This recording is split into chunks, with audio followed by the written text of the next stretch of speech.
এই জন্য এই বিষয়টা বুঝতে হবে। সব কিছু রাসূল সাল্লাল্লাহু আলাইহি ওয়াসাল্লামের জীবন থেকে দেখেন। আল্লাহ রসুল বিবি খাদিজা রাদিয়াল্লাহু তাআলা আনহাকে বিবাহ করার পরে 25 বছর বয়স থেকে আরম্ভ করে 40 বছর পর্যন্ত তিনি হেরা গুহায় ধ্যান করেছেন। তার সংসার পরিচালনার কোনো চিন্তা ছিল না। বিবি খাদিজার অঢেল সম্পত্তি সব বিবি খাদিজা আল্লাহ রসুলকে দান করে দিয়েছেন। কাজে আল্লাহ রসুলের কোনো পার্থিব চিন্তা ছিল না। তিনি সত্যকে অনুসন্ধান করেছেন। আল্লাযী আনকাযা যাহরাক, এমন বোঝা তার পিঠে ছিল যে এই বোঝা তার মেরুদণ্ড ভেঙে দিচ্ছিল। রাসূল সাল্লাল্লাহু আলাইহি ওয়াসাল্লামের পিঠে কি কোনো আটার বস্তা না কাপড় বস্তা ছিল? নাউযুবিল্লাহ। কি বোঝা এটা, যে বোঝাটা আপনার মেরুদণ্ড ভেঙে দিচ্ছিল? সেটা হলো সমাজের এই জুলুম অত্যাচার।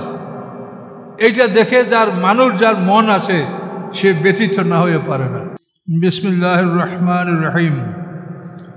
আল্লাহুল্লাযী সাখখারা লাকুমুল বাহরা লিতাজরিয়াল ফুলকু ফীহি বিআমরিহি ওয়া লিতাবতাগু মিন ফাদলিহি ওয়া লাআল্লাকুম তাশকুরুন।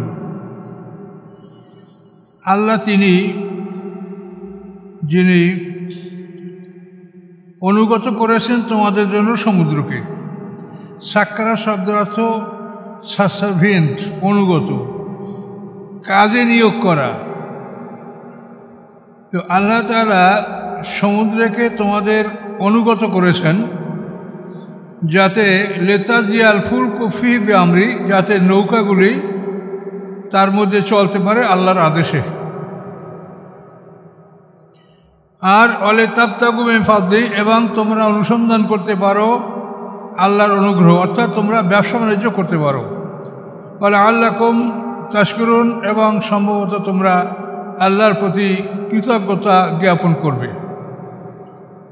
সৃষ্টি জগতের সব কিছুই মানুষের কল্যাণের জন্য আল্লাহ সৃষ্টি করেছেন, এবং এগুলি মানুষের জন্য বাধ্য করে দিয়েছেন। এরা অবাধ্য নয়, এবং মানুষের উপরে কোনোভাবে চড়াও হয় না, অত্যাচার করে না, এরা বাধ্য। ওয়াসাক্কারা লাকুম মা ফিস সামাওয়াতি ওয়া মা ফিল আরদ, এবং অনুগত করে দিয়েছেন, বাধ্য করে দিয়েছেন তোমাদের জন্য যা কিছু আছে আকাশসমূহের মধ্যে এবং যা কিছু আছে পৃথিবীর মধ্যে, জামিআম মিনহু, সব কিছু। আকাশে গ্রহ, নক্ষত্র, চন্দ্র, সূর্য, এগুলি সবই আমাদের সেবায় নিয়োজিত।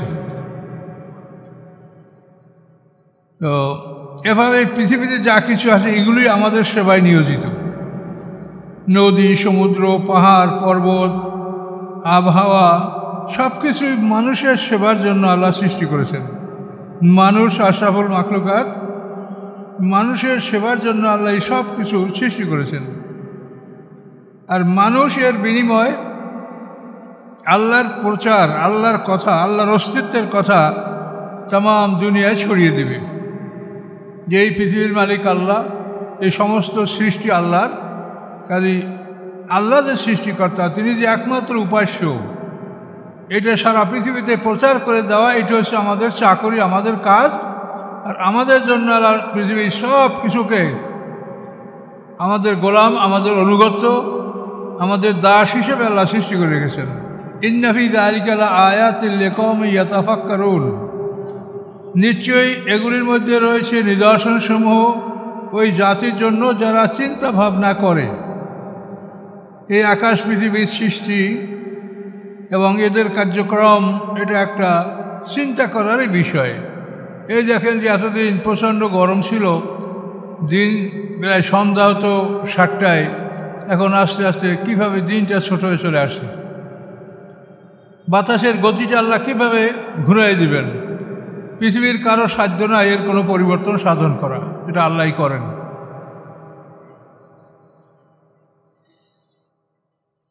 কুল লিল্লাযিনা আমানু, হে রাসূল আপনি তাদেরকে বলেন যারা ঈমানদার, ইয়াগফিরু লিল্লাযিনা, তারা যেন ক্ষমা করে দেয় তাদেরকে, লা ইয়ারজুনা আইয়াম আল্লাহ, যারা আল্লাহর মহাদিবসগুলি ভয় করে না। আল্লাহর মহাদিবস যেগুলি অতীতে গেছে, এখনও হতে পারে, আসবে আবার হয়তো, এই মহাদিবসগুলি যারা ভয় করে না, আল্লাহ মোমেনদের বলছেন মোমেনরা যেন তাদেরকে ক্ষমা করে দেয়। তার কারণ তাদের জন্য আল্লাহর নির্ধারিত শাস্তি এইটাই খুব বড় শাস্তি। কাজেই তোমাদেরকে কষ্ট দিয়েছে, জুলুম করেছে, অত্যাচার করেছে, এজন্য তোমরা তাদেরকে ক্ষমা করে দাও। শাস্তি আল্লাহ দিবেন এবং এই ক্ষমার বিনিময়ে আমরা পাবো আল্লাহর কাছে মর্যাদা, সম্মান। তো আল্লাহ তাআলা দেখেন, এটা বিরাট একটা মহত্বের কথা যে রাসূল আপনি ঈমানদারদেরকে বলেন তারা যেন ওদেরকে ক্ষমা করে দেয় যারা আল্লাহর মহাদিবসগুলি ভয় করে। মহাদিবস যে নূহ আলাইহিস সালামের জাতিকে ধ্বংস করেছে আল্লাহ তাআলা, আদ জাতি, সামুদ জাতি, লূত সম্প্রদায়, নমরুদ জাতি, ফেরাউন জাতি, এগুলো হলো মহাদিবস। তো এই মহাদিবসগুলি যারা ভয় করে না, এই ইহুদিদের জন্য মহাদিবস অপেক্ষা করছে। কোন দিক থেকে শাস্তি আল্লাহ কিভাবে তাদেরকে দেবে এটা আমরা কল্পনা করতে পারছি না। তবে আল্লাহ কোরআনে পরিষ্কার বলেছেন, বনী ইসরাঈলদেরকে পৃথিবীতে 2 বার কঠিন শাস্তি আল্লাহ দিয়েছেন, দিয়া পরবর্তী বলেছেন এই উত্তম উদনা, তোমরা যদি আবার জুলুম নিয়ে ফিরে আসো তো আমিও তোমার জন্য শাস্তি নিয়ে ফিরে আসবো। এটা আল্লাহর প্রতিশ্রুতি কোরআনে আসে। কাজে এই জন্য এদের শাস্তি সামনে অপেক্ষমান, কিন্তু কীভাবে হবে সেটা আমরা বুঝতে পারছি না। মানুষের দ্বারা যদি হয় তা সেটার জন্য আরো অপেক্ষা করতে হবে। ঈসা আলাইহিস সালামের আগমন, ইমাম মাহদীর আগমন, এ সময় ইহুদিদেরকে সারা পৃথিবীতে তাদেরকে হত্যা করা হবে। এবং আল্লাহ রাসূলের হাদিসে বর্ণনা করেছেন যে তারা যদি পাহাড়ের মধ্যে পাথরের আড়ালে, গাছের আড়ালে লুকায়, সেই পাহাড় গাছ বলে দিবে যে আমার এখানে একটা ইহুদি লুকিয়ে আছে, ওকে মারো। কিন্তু একটা গাছের কথা হাদিসে উল্লেখ আছে, ইল্লাল গারকাত, এই গারকাত বৃক্ষের মধ্যে যদি ওরা লুকায় ওই গাছ বলবে না, অন্য সব গাছ এবং পাথর ইহুদিদের খবর বলে দেবে, তাদেরকে চরমভাবে হত্যা করা হবে।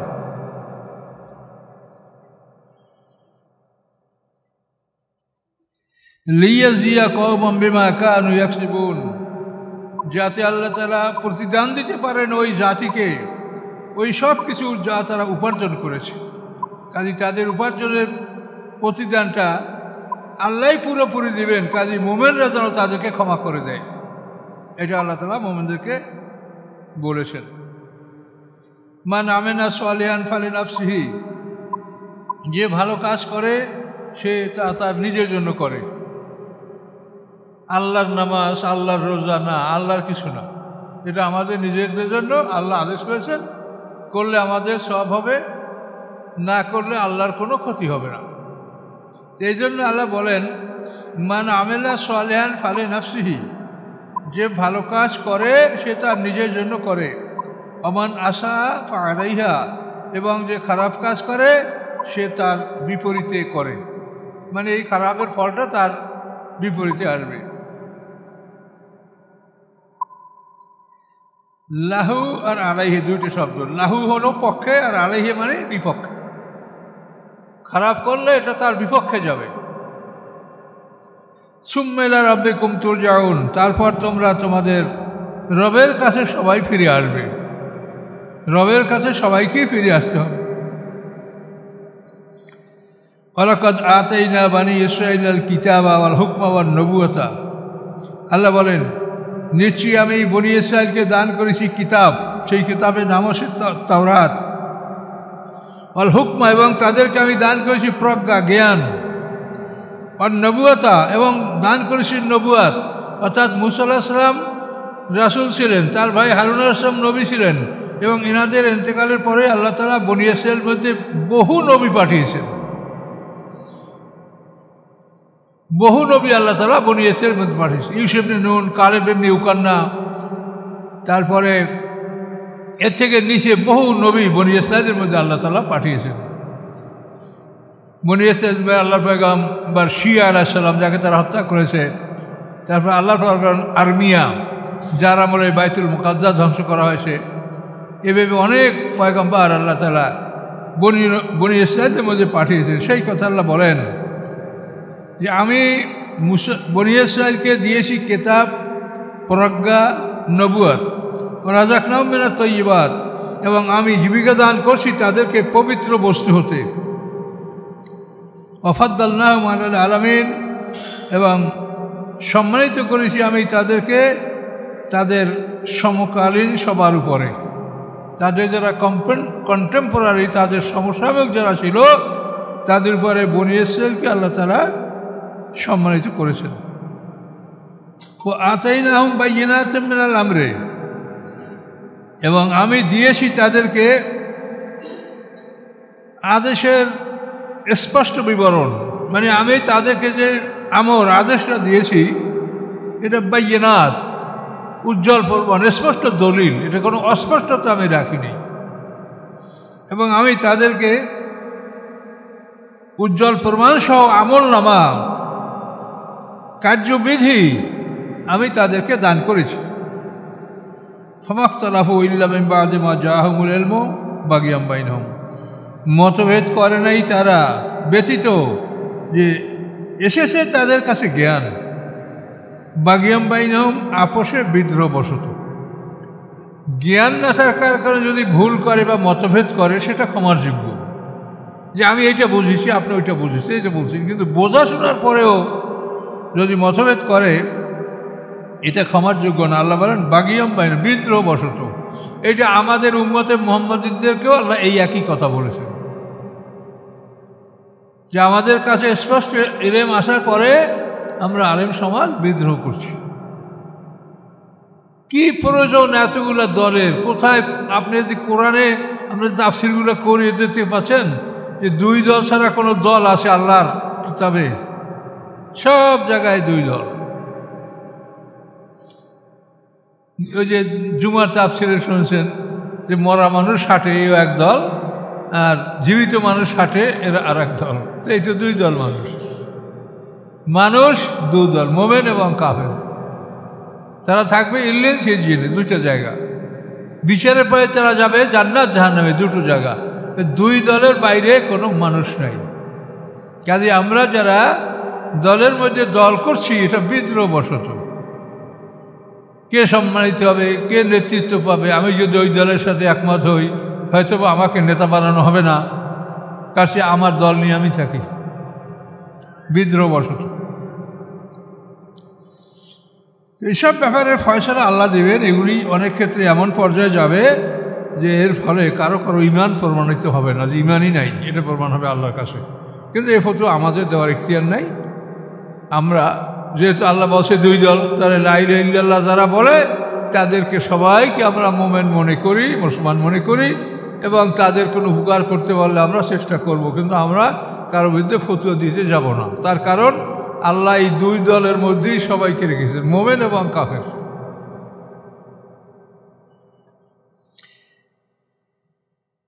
ইন্না রাব্বাকা ইয়াকজি বাইনহুম ইয়াওমাল কিয়ামা, নিশ্চয়ই আপনার রব ফয়সালা করবেন তাদের মাঝে কিয়ামতের দিন। ফিমা কানু ফিহি ইয়াখতালিফুন, যে বিষয়গুলির মধ্যে তারা মতভেদ করতেছিল। এই মতভেদের বিষয়গুলি আল্লাহ পরকালে আমাদের বিচার করবেন। 50,000 বছরের সমান একটা দিনে আল্লাহ বিচার করবেন। সমস্ত বিষয় চুলচেরা হিসাব নিকাশ করে আল্লাহ বিচার করবেন।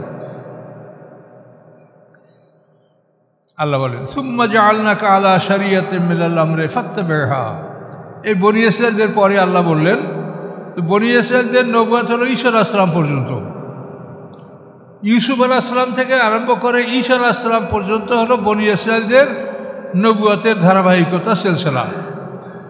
ইয়াকুব আলাইহিস সালামের ছেলে ইউসুফ আলাইহিস সালাম, আর ইয়াকুব আলাইহিস সালামের নাম হলো ইসরাঈল। ওনার সন্তানদেরকে বলা হয় বনী ইসরাঈল। কিন্তু বনী ইসরাঈল নবীদের সূচনা হইল ইউসুফ আলাইহিস সালাম, এবং তাদের আবাসভূমি ছিল পৃথিবীর উত্তর অঞ্চল, সিরিয়া, বাইতুল মুকাদ্দাস, এইসব অঞ্চল। সিরিয়া, মিশর, বাইতুল মুকাদ্দাস, এইসব অঞ্চল। আল্লাহ বলেন সুম্মা জাআলনাকা আলা শারিয়াতিন মিনাল আমরি ফাত্তাবি'হা। অতঃপর, অর্থাৎ এই বনী ইসরাঈলদের পরে করেছি আপনাকে আমি, হে মুহাম্মদ সাল্লাল্লাহু আলাইহি ওয়াসাল্লাম, আলা শারিয়াতিন মিনাল আমর, একটা শরীয়তের আদেশের উপরে। শরীয়ত হলো প্রশস্ত রাস্তা, এবং এই প্রশস্ত রাস্তার মধ্যে যে আদেশগুলি আছে, এই আদেশগুলির পরে আমি আপনাকে প্রতিষ্ঠিত করেছি। অতএব ফাত্তাবি'হা, আপনি এই শরীয়তের অনুকরণ করুন। শরীয়ত শব্দের অর্থ হলো রাজপথ, সরকারি রাস্তা, আর তরিকা হলো ছোট রাস্তা, তুরুক। তরিকা হলো ছোট রাস্তা, আর শরিয়াত হলো বড় রাস্তা। কাজেই আপনাদের কেউ ছোট রাস্তায় থাকেন, সেই রাস্তা থেকে বড় রাস্তায় ওঠার জন্য আপনারা পথ খুঁজে বাইর করেন। ওই ছোট রাস্তায় থেকে যেন না, ওই ছোট রাস্তায় থাকেন, তাহলে আপনি 72, 73 দল, শত শত দলে আপনি পড়ে থাকবেন। আর যদি রাজপথে উঠতে পারেন, তাহলে ওই রাজপথ সবার জন্য একটা। এই জন্য এই বিষয়টা বুঝতে হবে। সব কিছু রাসূল সাল্লাল্লাহু আলাইহি ওয়াসাল্লামের জীবন থেকে দেখেন। আল্লাহ রসুল বিবি খাদিজা রাদিয়াল্লাহু তাআলা আনহাকে বিবাহ করার পরে 25 বছর বয়স থেকে আরম্ভ করে 40 বছর পর্যন্ত তিনি হেরা গুহায় ধ্যান করেছেন। তার সংসার পরিচালনার কোনো চিন্তা ছিল না। বিবি খাদিজার অঢেল সম্পত্তি সব বিবি খাদিজা আল্লাহ রসুলকে দান করে দিয়েছেন। কাজে আল্লাহ রসুলের কোনো পার্থিব চিন্তা ছিল না। তিনি সত্যকে অনুসন্ধান করেছেন।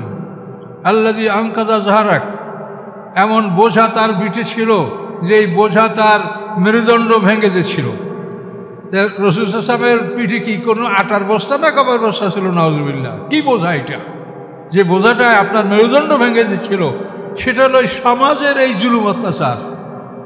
এইটা দেখে যার মানুষ, যার মন আছে, সে ব্যথিত না হয়ে পারে না।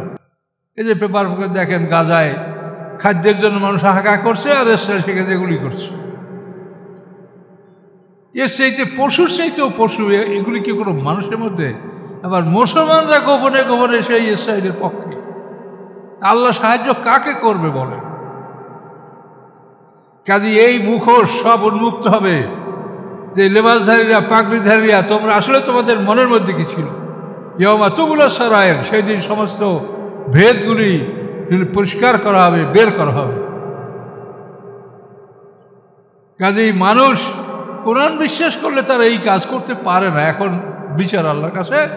আমরা বলবো না যে তারা কাফের, আমরা বলবো আপনারা কলমা পড়েন মুসলমান, কিন্তু বিচারে আপনারা পাশ করবেন না ফেল করবেন, সেটা আল্লাহর ব্যাপার।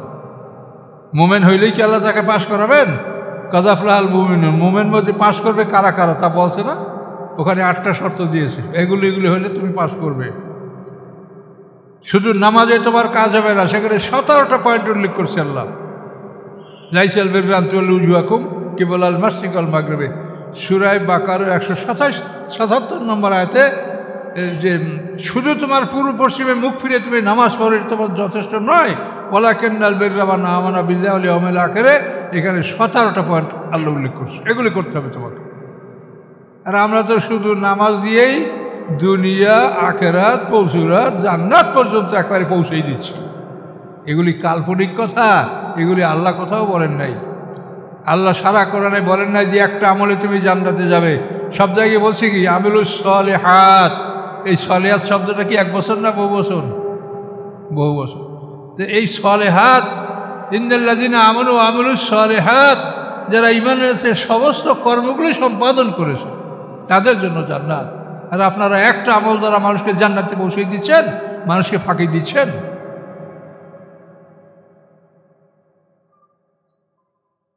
কাজে সতর্ক হন, সতর্ক হন। আর আপনারা নিজেদের জ্ঞানকে কাজে লাগান। আল্লাহ বলেন যে আপনাকে একটা শরিয়াত দান করছি, এবং এই শরিয়াতের মধ্যে মেনাল আমরে, অর্থাৎ এটার মধ্যে আদেশ নিষেধ, করার আদেশ আর না করার আদেশ, দুটোই আমর আপনি বলতে পারেন। তো আল্লাহ বলেন ফাত্তাবে, আপনি এটা অনুকরণ করুন। তাহলে আল্লাহ রসুল হেরা গুহায় ধ্যান করছেন কখন? কোরআন নাজেল না হওয়া পর্যন্ত। কোরআন নাজেল হওয়ার পরেই তিনি সব কিছুর সিদ্ধান্ত পেয়ে গেছেন যে সমাজের এই দুরবস্থা দূর করার জন্য এই পন্থা অবলম্বন করলে আপনি সমাজ ভালো করতে পারবেন। এবং তিনি করে দেখিয়েছেন। পৃথিবীর সবচাইতে নোংরা মানুষ ছিল আরবে, সেই মানুষগুলি আল্লাহ রসুলের হেদায়েতে, তার প্রশিক্ষণে পৃথিবীর সেরা মানবে পরিণত হয়েছে। পৃথিবীর কোনো শক্তি তাদের কাছে দাঁড়াতে পারে না। এই তো দেখেন আপনার ইতিহাস। এগুলো কি দিয়ে হয়েছিল? এই কোরআন দ্বারা। আর এক শ্রেণীর লোক আছে, আমরা মধ্যযুগে ফিরে যাইতে চাই না।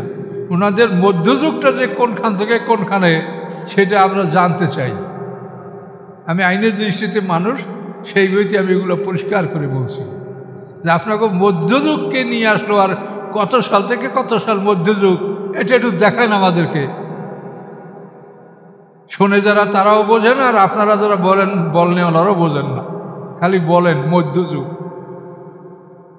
মধ্যযুগ নয়, আসমানি কেতাবের যুগ হচ্ছে স্বর্ণ যুগ, আর আপনারা এইটাকে ছেড়ে যারা নিজেদের মানে শাসন দ্বারা আইন দ্বারা করছেন তারা মধ্যযুগ। কোরআনের যুগ কোনো মধ্যযুগ নয়, কোরআনের যুগ হচ্ছে স্বর্ণ যুগ। আল্লাহ বলেন ফাত্তাবে, আপনি এই শরীয়তের যে আদেশগুলি আছে এগুলির আপনি অনুকরণ করুন। ওরা তাত্তাবে আহওয়াল্লাযিনা লা ইয়ালামুন, এবং তাদের মনের ইচ্ছার অনুকরণ করবেন না যারা জ্ঞান রাখে না। তাহলে আল্লাহ রসুল ওহী নাযিল হওয়ার পরে কি একদিনেও হেরায় হয়ে ধ্যান করতে গেছেন?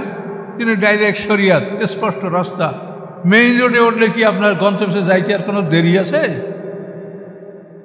যতক্ষণে মেইন রোডে না উঠতে পারেন ততক্ষণে আপনার দুশ্চিন্তা। মেইন রোডে উঠলেই তো ডাইরেক্ট আপনার গন্তব্যস্থলে আপনি পৌঁছে যাবেন। ইন্নাহুম লা ইয়াগনু আনকা মিনাল্লাহি শাইআ, এই যারা জ্ঞান রাখে না, এই সমস্ত মানুষের অনুকরণ করতে আল্লাহ নিষেধ করছে, নিশ্চয়ই তারা আল্লাহতে কোনো কিছুই তারা করতে পারবে না।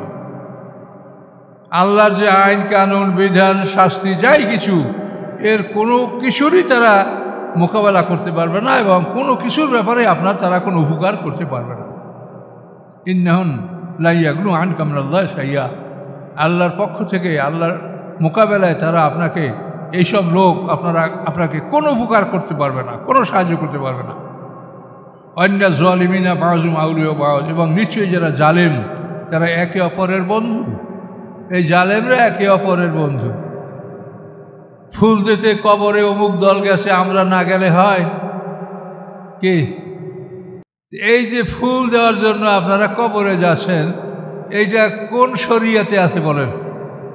এটা তো খ্রিস্টানদের প্রথা, এবং এর পিছনে কোটি কোটি টাকা ব্যয় করা হচ্ছে, সময় নষ্ট করা হচ্ছে। তো এইসব কাজগুলি আপনারা করে যাচ্ছেন। আগুন পূজা, এটা তো ডাইরেক্ট শিরক। কেন আমাদের আর্মি ক্যান্টনমেন্টের মেইন গেটে শিখা চিরন্তন জ্বালিয়ে রাখা হবে? খরচ হয় না এটা জ্বালিয়ে রাখতে, অনেক ওর পিছিয়ে তো ব্যয় আছে, তার জন্য এর পিছিয়ে কত কিছু আছে, কোটি কোটি টাকা ব্যয় করে আমরা শিরক করছি। কেন করা হবে এটা বলেন? সকল আলেমদের এ ব্যাপারে একসাথে কথা বলা উচিত। কাজে ওনারা দোয়া শিখেই দিয়েছেন, এই দোয়া 6 বার 7 বার পড়লে ভেস্তে যাইবেন। আপনি ভেস্তে যাবেন কেমনি? আপনি শিরক থাকে আপনার মধ্যে ভেস্তে যাইতে পারবেন? তাহলে ভেস্তে যাওয়ার জন্য তো আপনি আল্লাহ যা বলছে আপনি তাই বলেন। শিরক করলে আপনার নেক আমল ঝরে যাবে। লাইন আশরাকতা লাইহা বাতান আমালুক, হে রাসূল যদি আপনি শিরক করেন তা আপনার আমল ঝরে যাবে। রাসূলের আমল ঝরে যাবে, আমাদের আমল কি থাকবে? আর রাসূল কি শিরক করবেন? তার মাধ্যমে আমাদেরকে বোঝানো হয়েছে শিরক করলে আপনার আমল নষ্ট হয়ে যাবে। আপনি হজ করে আসে যদি ওই শিখা চিরন্তরে যায় যদি আপনি সালাম করেন, শহীদ মিনারকে যদি আপনি সম্মান দেখান, তাহলে এগুলি শিরকের মধ্যে যাবে। আপনি আল্লাহর যেটা বিধান আছে, আপনি কবর জিয়ারত করেন, দোয়া করেন, তাদের জন্য এতিম মিসকিনকে খাবার দেন, যেগুলি আল্লাহর বিধানে আছে এগুলি করেন। কিন্তু আপনারা এই ফুল দেওয়া সিস্টেম কি সমাজে আপনারা চালু করছেন?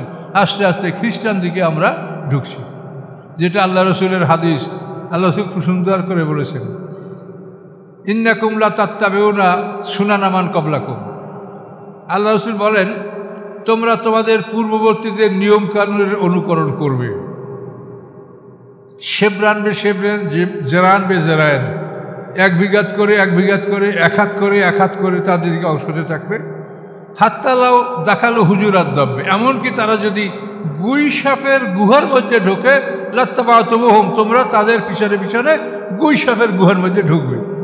সাহাবারা বললেন, ইয়া রাসূলুল্লাহ, ইহুদান নাসারা, এ কি ইহুদ নাসারা কথা আপনি বলছেন? তার রসুল ফামান, যে আর কারা? তোমাদেরকে সূরা ফাতিহাও তো এই কথা বলা হয়েছে, গায়রিল মাগদুবি আলাইহিম ওয়ালাদ-দাল্লিন, তাদের কথাই তো বলা হয়েছে কোরআন শরীফের প্রথম সূরাটায়, ফাতিহায়। আমরা তো তাদেরই অনুকরণ করছি, আর গোপনে তাদের সাথে বন্ধুত্ব করছি, তাদের সহযোগিতায় আমরা ক্ষমতায় বসে থাকার চিন্তা করছি। ক্ষমতায় কতদিন থাকবেন? আপনার বাবা কতদিন ছিল, দাদা কতদিন ছিল, আপনি কতদিন থাকবেন? যতই চেষ্টা করেন আপনি চিরস্থায়ী হবেন না। কাজে ঈমান নষ্ট করে আপনারা দুনিয়া থেকে যাবেন, আমাদের কিছু বলার নাই। আমরা আল্লাহর সত্য আহ্বানটা আপনাদেরকে পৌঁছাচ্ছি। যে আল্লাহ ডাইরেক্ট বলেছেন লা তাত্তাখিযুল ইয়াহুদা ওয়ান নাসারা আউলিয়া, ইহুদি খ্রিস্টানদিকে তোমরা বন্ধু হিসেবে গ্রহণ করো না। ওয়া ইয়াতাআল্লাম মিনকুম ফাইন্নাহু মিনহুম, তোমাদের মধ্যে যে কেউ তাদেরকে বন্ধু হিসেবে গ্রহণ করবে সে তাদেরই অন্তর্ভুক্ত, তাদের মধ্যে বলেই গণ্য হবে। কাজে আল্লাহ ডাইরেক্ট এই কথা কোরআনে বলা আছে। কাজে আমরা যদি না বলি তো আমরা আল্লাহর কাছে দায়ী থাকবো, কে মানবে কে মানবে না সেটা আল্লাহর ব্যাপার, আল্লাহ জানেন, কিন্তু বলা আমাদের প্রয়োজন। আল্লাহ ওয়ালিউল মুত্তাকিন, আল্লাহ মুত্তাকিন যারা যারা আল্লাহকে ভয় করে, আল্লাহ তাদের অভিভাবক, আল্লাহ তাদের বন্ধু। আল্লাহ বলেন হাযা বাসায়রুল লিন্নাস, এ হচ্ছে মানুষের জন্য দর্শন। বাসায়ের মানে চক্ষুসমূহ, চক্ষুসমূহ মানে কি? দর্শন, জ্ঞান। চক্ষুষ্মান ব্যক্তি এর মানে কি? জ্ঞানী ব্যক্তি। তা আল্লাহ বলেন এগুলি হচ্ছে বাসায়রা, মানুষের জন্য চক্ষু মানে কি? জ্ঞান, দর্শন। এখানে মানুষ যদি আত্মনিয়োগ করে তো মানুষ জ্ঞান লাভ করতে পারবে। এই আসমানি কিতাবকে বলা হয়েছে হাযা, এই আসমানি কিতাব আপনাদের সামনে বাসায়রুল লিন্নাস, মানুষের জন্য দর্শন, জ্ঞান ভাণ্ডার, হুদান পথ নির্দেশ, রহমাতুন এবং দয়া, যে কম ইউকিনুন ওই জাতির জন্য যারা দৃঢ় বিশ্বাস করে। আম হাসিবাল্লাযীনা ইজতারাউস সাইয়্যাত, তারা কি ধারণা করে যারা করে যাচ্ছে খারাপ কাজগুলি, আন নাজআলাহুম, আমি করব তাদেরকে কাল্লাযীনা, ওদের মতো, আমানু, যারা ঈমান এনেছে, ওয়া আমিলুস সালিহাত, ভালো কাজ করেছে। যারা ঈমান এনেছে এবং ভালো কাজ করেছে, আমি কি ওই খারাপ কাজ যারা করেছে তাদেরকে সমান করব? সাওয়াম মাহিয়াম মামাতুহুম, সমান হবে কি তাদের জীবন, সমান হবে কি তাদের মৃত্যু?